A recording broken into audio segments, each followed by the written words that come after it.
In Britain, special Christmas plays called pantomimes are produced for children.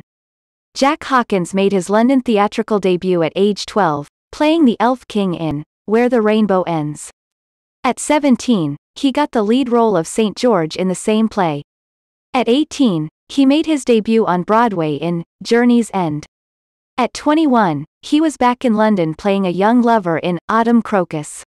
He married his leading lady, Jessica Tandy.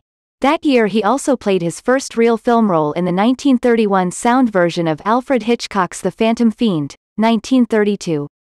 During the 30s, he took his roles in plays more seriously than the films he made.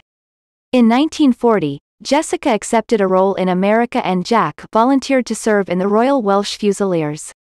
He spent most of his military career arranging entertainment for the British forces in India.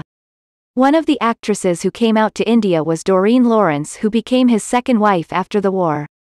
Alexander Korda advised Jack to go into films and offered him a 3-year contract. In his autobiography, Jack recalled, "8 years later I was voted the #1 box office draw of 1954. I was even credited with irresistible sex appeal, which is another quality I had not imagined I possessed."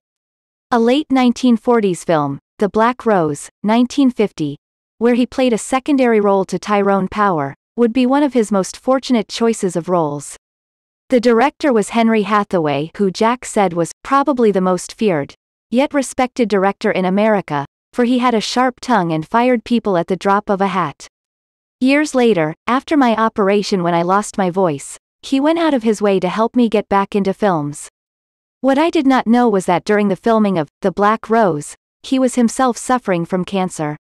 In the 1950s came the film that made Hawkins a star, The Cruel Sea, 1953. Suffering from lifelong real-life seasickness, he played the captain of the Compass Rose. After surgery for throat cancer in 1966, requiring the removal of his larynx, Jack continued to make films. He mimed his lines and the voice was dubbed by either Charles Gray or Robert Rietti. His motto during those last years came from Milton's Comus, a verse play in which he acted early in his career in Regent's Park. The lines, "Yet where an equal poise of hope and fear does arbitrate the event, my nature is that I incline to hope, rather than to fear."